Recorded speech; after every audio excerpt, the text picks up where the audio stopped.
Welcome back to the Restoring Darkness podcast. On today's show, we have Bill McGeeney. Bill is the host of the Light Pollution News podcast. He is a dark sky advocate, member of the Pennsylvania chapter of Dark Sky International, a master watershed steward, and a Mideast region representative of the Astronomical League. McGeeney started Light Pollution News to further explore the topics associated with the environmental and ecological plight. The show aims to present an open and fair platform to discuss and evaluate topics in the news each month as they pertain to light pollution. The goal is to further build conservation, education, and awareness of light pollution. And as we say on this show, light pollution is not a metaphor. Further information about the twice-monthly show can be found at lightpollutionnews.com or at our various social media handles. He's on LinkedIn. They'll all be in the description, in the podcast description. We'll link to all those. It's also available on all the podcast outlets, Apple, Spotify, YouTube, the rest. But before we get to our conversation with Bill, we got to go over to Mark Baker, who is on a mission with the Soft Lights Foundation. Mark, can you give us the Soft Lights update, what you're up to these days, who you're suing, who you're taking down, and all the stuff you got going? Well, let's see. Who are we suing? Yeah, I think we sent notice to Ford and NHTSA of my intent to sue 60-day notice for noncompliance with a particular statute that I don't remember the number of. But it says that if something is found to be defective or dangerous, that the automaker needs to notify NHTSA. And they haven't done that. We have over 64,000 signatures on a petition where the public has notified and sent their statements in saying that, hey, the LED headlight technology is dangerous. A typical recall for NHTSA, maybe 100 people report some kind of a problem, right? An engine not working, catching fire or something. So if you have 64,000 people have reported that this LED headlight technology is dangerous, it's actually required by law that Ford notify NHTSA of it and that NHTSA take action. And since they're not doing that, I've sent notice that I intend to sue, probably in January. The essence of that is interesting because what the difference between previous recalls or previous notifications would be that the driver of the vehicle was reporting problems with his or her vehicle. In this case, people that are not driving that vehicle are reporting problems with these vehicles. It's probably a brand new emerging concept in that world, and it'll be interesting to see how it plays out. Go to softlights.org. Donate to Mark. This guy's such an amazing guy to have in the movement. Him and I, we don't agree on everything, but we agree on most things. Bill McGeeney, welcome to the Restoring Darkness. Thank you, Mike. It's a pleasure to be here. Big fan, long time. Yeah, you know what? Thank you for that. And you know what I want to start off with is when did you realize that light pollution wasn't a metaphor? Yeah, that's a pretty good question. So I've been an amateur astronomer most of my life, and I always understood light pollution to be more of a nuisance.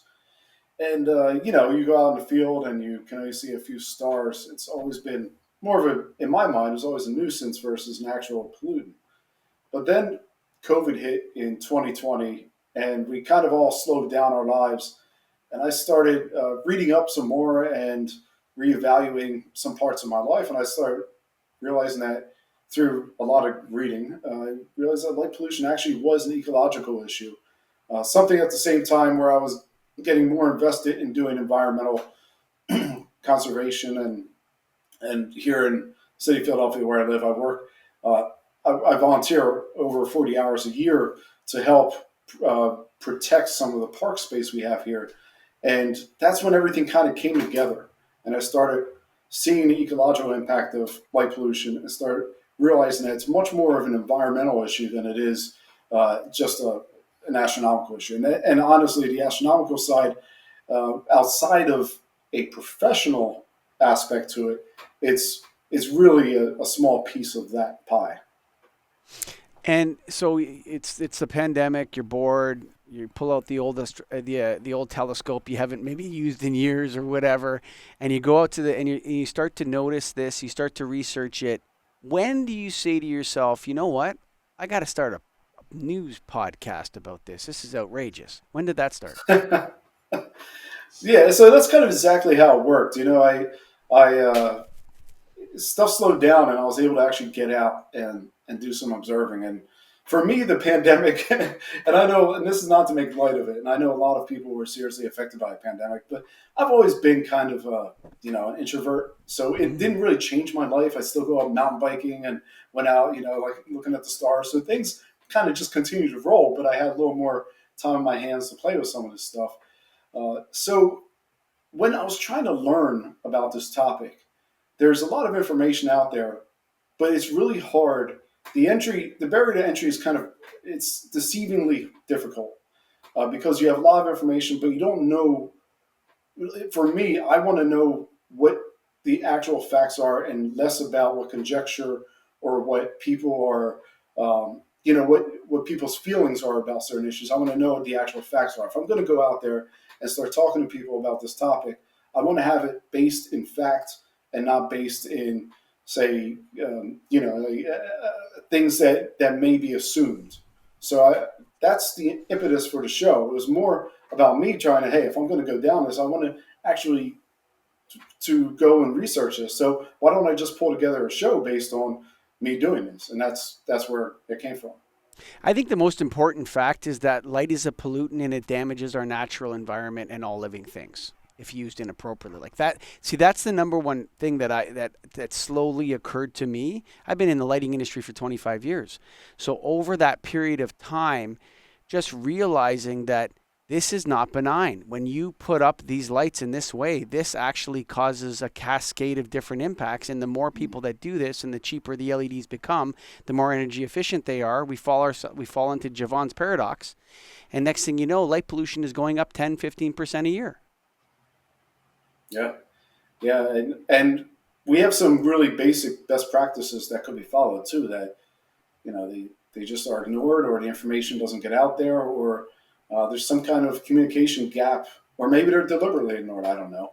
There's a communication gap out there between what researchers say, what the lighting industry could do, and what the practice is, and what best practices even implemented. I mean, you have guidelines, but I don't know how often people, when we see, for instance, like when we look at the city conversions to LED streetlights, nearly every single article that I've come across on the show has been a city that has been scrambling to figure out what the heck it's doing.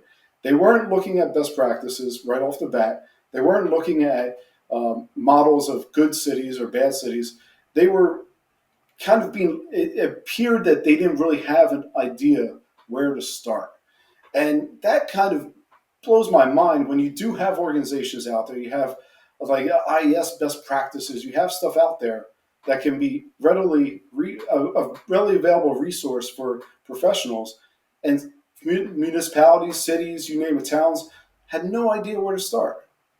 And it's stuff like that drove me to really get into learn about the news here and working in this the space where you work as well. Bill, I agree with you about the difficulty of finding factual information. I got involved in around 2016 or so when the LEDs came out, and I didn't know any of this stuff, but it was also LEDs were such a new thing. Is very little, and so that same thing happened to me. Whereas, like, well, I need to learn, and so I may as well start posting what I've learned on my website and figure it out.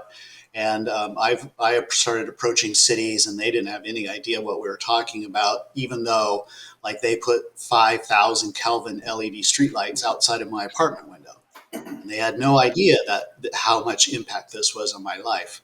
So it's great to see you. I've seen your posts on LinkedIn, whatever that algorithm does.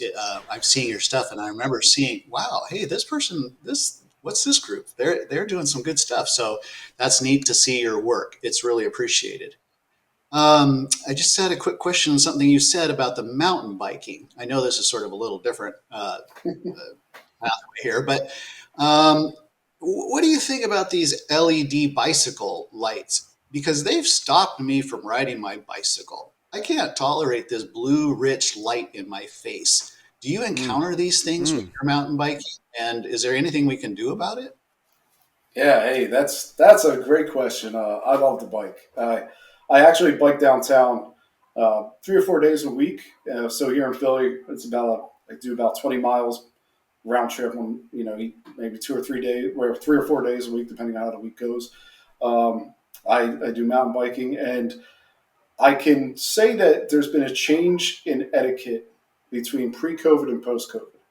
And I actually had someone on the show who was who kind of led the way a little bit. She was mentioning that in the UK, in her town, they've had night riders for a long time because it gets a little darker earlier, and people are more apt to commuting by bike. So bike lights is kind of like a common thing. But here, it really wasn't. Here in the U.S., at least in the East Coast, it really wasn't a common thing to have bikes equipped with lights in a kind of a standardized way until post COVID. Pre-COVID, I used to, when I would ride around, I would always follow a certain etiquette that I learned from other bikers and from joggers who would really get irritated if you blasted a light right in their eyes. So I learned some basic street etiquette, I guess you can say. You keep the light down when you see someone coming, you just move it down, or you lower it. You make sure it's not aimed directly at the people. All that's out the window. There's no etiquette anymore. The lights are built into some bikes right at a spot where it's going to blind anything that is directly in front of it. It's hard to find. I think there might be one maker of cutoff lighting for a bike light. There's next to no warm color lighting out there, and everything is almost can go as bright as a brights on a car headlight in an astounding way. As someone who commutes and bikes and gets around, I myself have the same difficulty you do. So I don't think I don't know where to begin on the education front for bikers. Part of it is because there's so many new entrants given e-bikes into this area, but then the e-bikes themselves have lights engineered into them, and typically they're not really thought out. They're just a light that's put in the front. If you're on a road with cars, it's not a big deal. If you're in the backcountry, you probably don't need to have, the lights can be a little more strategic. Mountain biking, you probably want to have a lot more light depending on where you're at, given the different obstacles you have. But I don't see why it can't be warmer. So this, Mike, this I think is more of an industry thing, whereby it's probably just cheaper to have blue rich light than it is to care about a minority of people who will want warmer lights.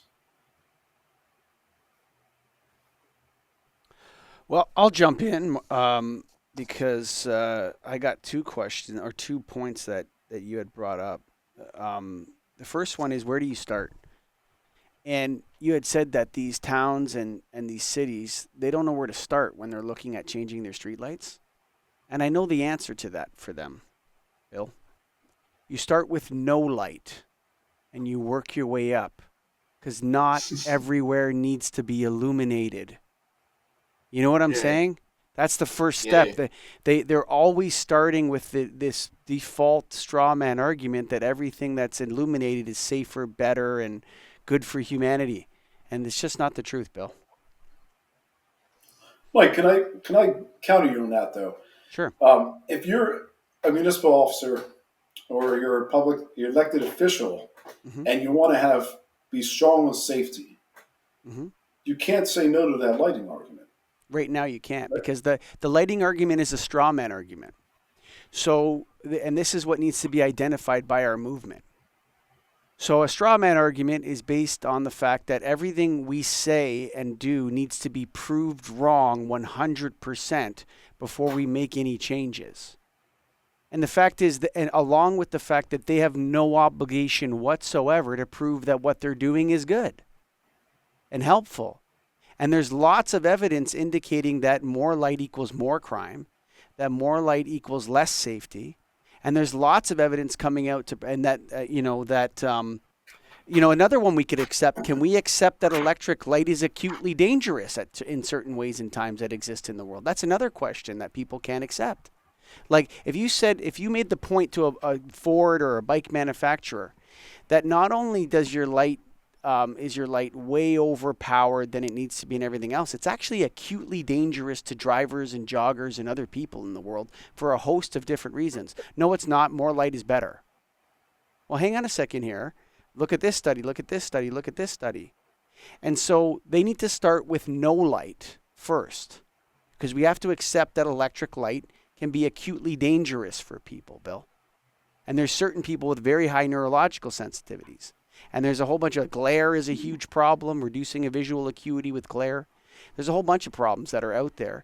And it's time for Mr. Strawman to get burned down, and he needs to be replaced with somebody who is actually ready to come to the table and have an open and honest discussion and just admit that possibly we've done a few things wrong. And that's where the lighting industry has a problem. They have no off-ramp, Bill. I'm in the lighting industry. The lighting industry doesn't have an off-ramp. Nobody wants to talk about it because we're all guilty as charged. So that's and then we're the ones educating the inspectors. We're the ones talking to people about the products. We're the ones doing the renderings, all these different things.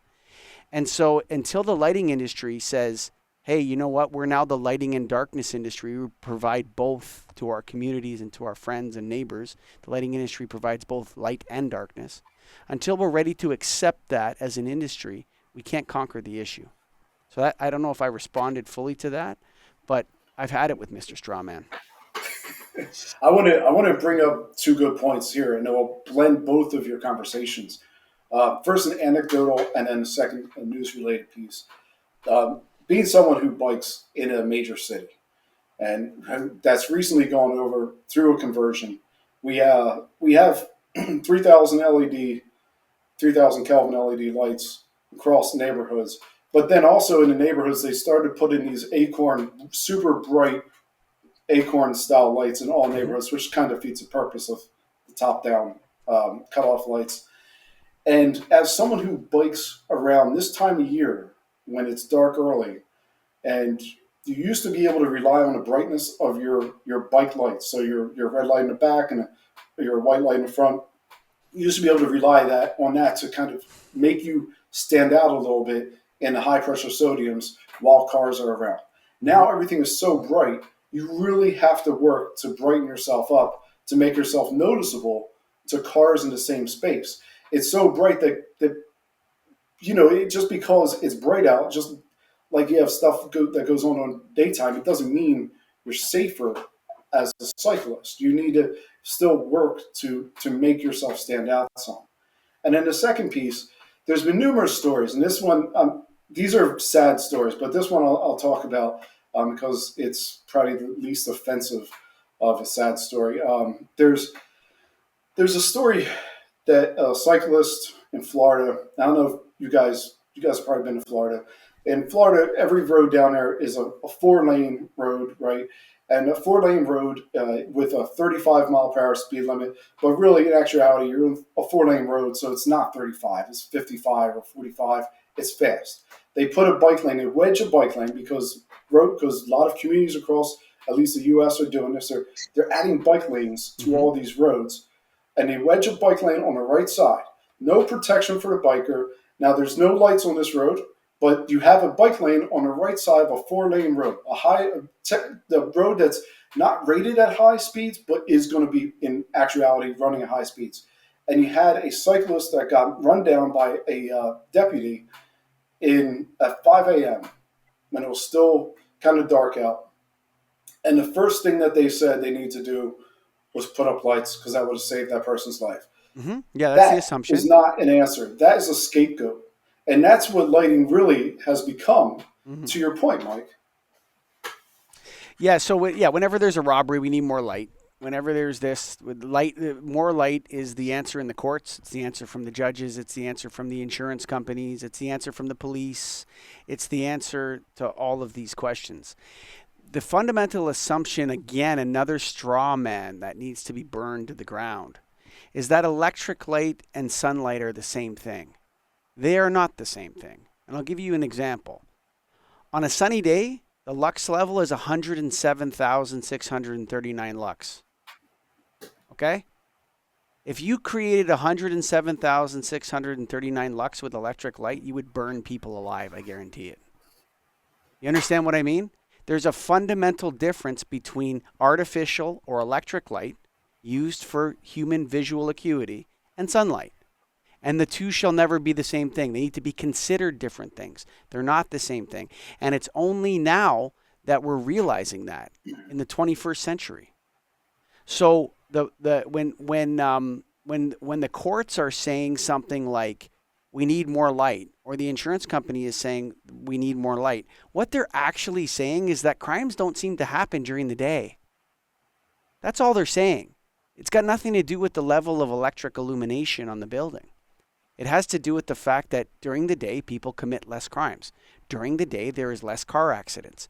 During the day, da-da-da. So the answer to that is if we just had more of this fake electric light that's kind of like sunlight that we believe is the same thing, we could eliminate all these problems at night.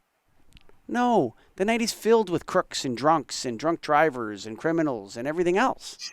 It doesn't matter whether there's electric light. The conditions for crime still exist. Mike, may I add?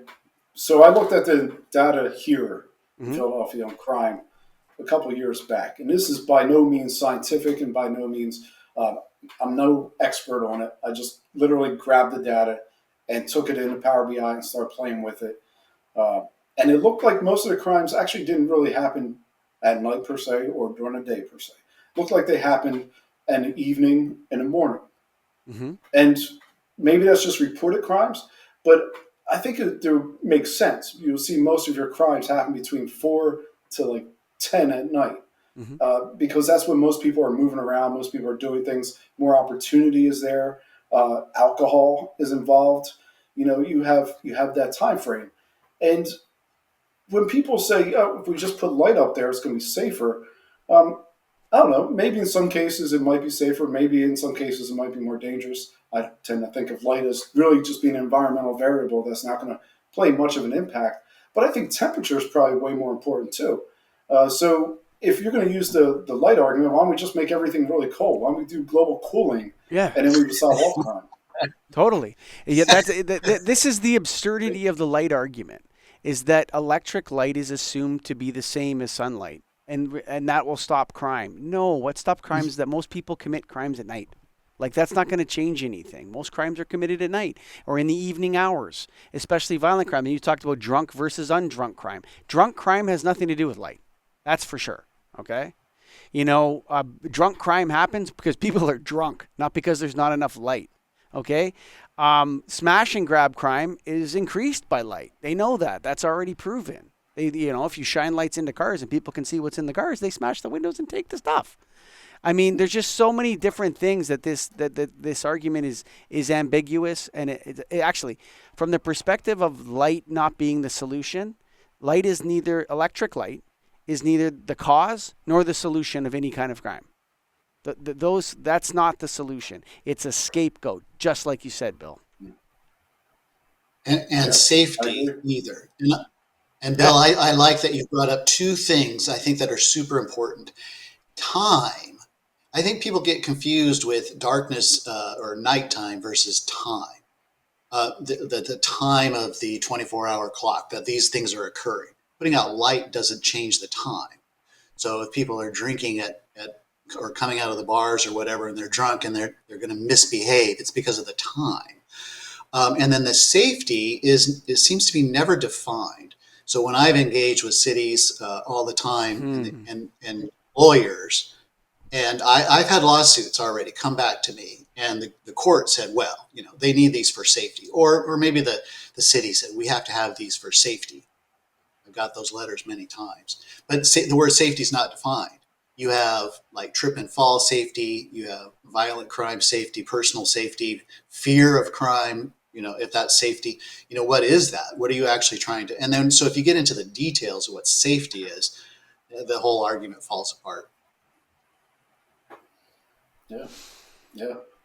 I mean, we see this, I see this, the media, specifically, not all the media, it's the television, local news television media is atrocious at light, and they love these stories. Probably get about five a month when I go to do my pools, of how there's a family in a neighborhood that didn't have street lights, but their house was lit up, really really well lit up, and someone came, and these two guys came, their own video because there's a ring camera right there, wearing masks, right? Because that's what you do when it's light out. You have a mask on, kicked in the door, and they were trying to, get in there and do some really bad stuff at like 9 or 10 at night, right? The solution was light. The solution wasn't increased police presence. The solution wasn't to actually have a constructive response to it, but the solution was light. Light was already there in that situation. You already had light at the door. You had light. They had a porch light. It was a bright porch light. It was already there. They had a camera. It was already there. I can't tell you how many times when I look, there's an app out there. I think it's Neighborhood app or something like that. It's an interesting app. I personally don't recommend it to people, but I use it because I try and keep up on the crimes in this area. I live in Philadelphia. Parts of it can be a very dangerous city. And you look and you kind of look at some of the crimes here, and you have people who will walk up to someone's porch with a street light there and pick up the plants and just walk off. And they get captured on the camera doing that. Or you have people who go out to the sidewalk where someone put something nice, decorations nice, and they just right on the street light, pick it up and just keep walking along. They're doing it because no one's there. And it has nothing to do with light. They could be doing that at 3 in the afternoon. It's just apparent that person decided to do it at that time. They're just going through. There's one crime that intense electric illumination can eliminate, and that's vagrancy. So we know that when you have a homeless camp, if you put up high brightness 5,000K LEDs and shine it on their tents, they'll go camp somewhere else. So it can be the solution to some kind of crimes, right? But I mean, that's the most obvious one, that this is damaging to people. People don't like this kind of light shine on them at night. So there is evidence that light decreases some kinds of vagrancy crime. Yes. Can't sleep there. Shine a light on him, he leaves. So yes. Mike, is that really a solution? That sounds like weaponizing light. I'm being sarcastic beyond belief. Okay, it's just so you know. Okay, it's like ridiculous. Like these things can be weaponized. That's how bright they are, and and so we just have to make some acknowledgement. It's very difficult for us, Mark. Why I just want to go to Mark quickly, Bill. I know you're the guest, but Mark, why is it that our governments, our industry, the lighting industry, and everyone else just can't accept that light can do damage to people? Electric light does damage to people. How come we can't accept that? Oh, well, it seems to be, once you've kind of built into this social understanding, this quick response, well, we need it for safety. It's a built-in mechanism at this point. We've only had electric light for like 150 years. And, it was sold to the public and it was something new. So it hasn't been around that long. But this idea that the dark was a scary place, and the dark maybe was a dangerous place with all the snakes and insects and everything, tigers and stuff out there. So now to try and convince people that whole idea was different, now we've invented a technology that's so powerful and unregulated, and nobody's telling the people that, wow, was super. I get calls and emails all the time from people asking me for help with their neighbor's light, that it's too powerful, that it's blasting their house. And so where's the government? Well, in the United States, the government is part of a conspiracy to allow this to occur. The Food and Drug Administration and the U.S. Department of Energy, and NHTSA for cars, and CPSC for consumer products, and OSHA, you name it. They've all conspired to allow this to happen. That's what my effort is, to try and get these people to start. I think conspire is going too far. I'm sticking with that word. I love that word. People I want to bring it back. With conspiracy, I want to bring it back. He's talking about the deep state, but Bill, I want to bring it over. I want to bring it over to you. The deep state of lighting. Well, Mike, real fast on what it's Mark, right? Yeah, Mark. Yeah. Mark. Yeah. What you were saying, So I have a cousin who grew up in South Florida near Miami, and then she moved to Tennessee, and she never feels, because most people don't live in this place that ever gets dark. So she never feels comfortable at night unless you can kind of see outside. Mm-hmm. So we just visited her, and she put on she has her lights on outside. Compared to her neighbors, you guys are like this. Compared to her neighbors, her yard was the darkest because she only had like a side light, a mild side light for the garage, and then a mild light for the back porch that was just there for when they take the dog out, and they were both on. But compared to all these other neighbors, the person who doesn't feel comfortable at dark had the least offensive lighting, and it still was offensive, but it was the least offensive lighting in the neighborhood. You're talking about convincing people that light is dangerous, convincing them that light pollution is pollution, all that sort of stuff. Maybe we need to go and convince humans that they're a diurnal species, Bill. That's a really good point. No, that's a really good point. And you look at all the circadian research that is really coming out, and it keeps pounding on that to say, hey, you know what? Like, contrary to what you think, you can't actually operate for 24 hours a day. You need to have your darkness, you need to sleep in darkness, and you need to wake up and have your bright mornings and bright days, and you really need to have that balance. And man, good luck trying to sell that one. I mean, but it's funny because it's occurred to me on a couple occasions that humans act as if they're above the biological realities that they are born into or something. It's like you're not. No, you can't be a night hawk. I'm sure that some people are adjusted to staying up a little bit later, but the idea that you work till 4 a.m. and sleep all day, that's just an unhealthy lifestyle. End of the story. There's no excuse for that. There's nobody that's like that. There's nobody that's born like that. You've become into an unhealthy situation, and you should probably change your habits. That's what I've come to a conclusion on over 100 Restoring Darkness podcasts, Bill. Mike, have either of you guys ever worked night shift? I worked at a bar till like till like 3 a.m, but I hated it. As a computer programmer, I worked through the nights because it was great for me. It just as a habit that I got into. So nobody else was in the office, just me. So I'd work through the night. It wasn't good for my body, I could tell, but it just became a habit. So that's something I did. Yeah, and I've worked nights, did it during college, and it's you feel it. You feel it's unnatural when you when you go to bed at 6 a.m. or 7 a.m. or whenever, and the sun's rising. Your body is saying, "Oh, something's wrong here. We got to get out. We got to get going. Sun's coming up," and it's very unnatural and very hard, and you need that. You need that diurnal cycle. That's just the bottom line, like you said, Mike. Yeah, we're a diurnal species. Like if you look at us zoologically, we're a diurnal species that lives in tribes in what do they call that? What's the word? Can't remember what it was. I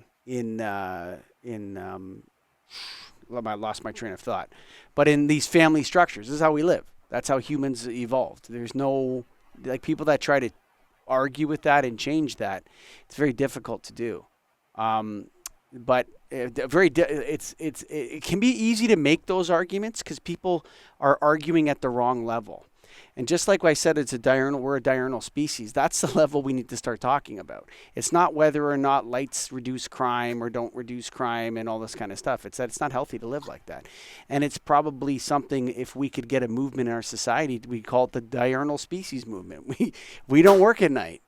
Aside from a few emergency workers that are heavily compensated and work on some kind of shifting rotation. But if less of us were out at night, there'd be less need for emergency workers at night. I think it's a societal transformation that, it's like when Elon Musk talks about humans living on the moon. It's like, or on Mars. It's like, that's so crazy. That's not where we live. You know what I'm saying? We can't live like that. That's not going to work. It's so obviously being talked about at the wrong level. So, Bill, we're coming up on 40 minutes here of Restoring Darkness. Do you have any final thoughts or anything we missed that you might have want to bring up for Mark or I?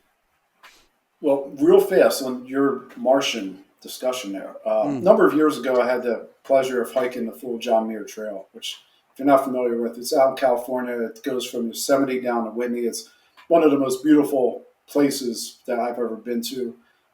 21 days, 220 miles. It was incredible. We hiked during it was fire season, so we had a fire for half the day. We had to deal with smoke that was either north or south of us, depending where we were that day. And in the afternoon, when it was afternoon smoke, what it would do is come in routinely around 12:30 in the afternoon, 1 o'clock, and you would start having what I call like a Martian daytime. Because now I know Mike, you experienced this back when Ontario and Quebec were all on fire. The Martian daytime appearance was like the moon was just about to. It was kind of like a 5 o'clock, 6 o'clock, 7 o'clock moon. It was very orangey. The sky was more orangey, and when it hit you at 1 o'clock, you really felt like it was time to go to bed. Like your body was really actually reacting to this light, and I can only imagine the challenges that people are going to have.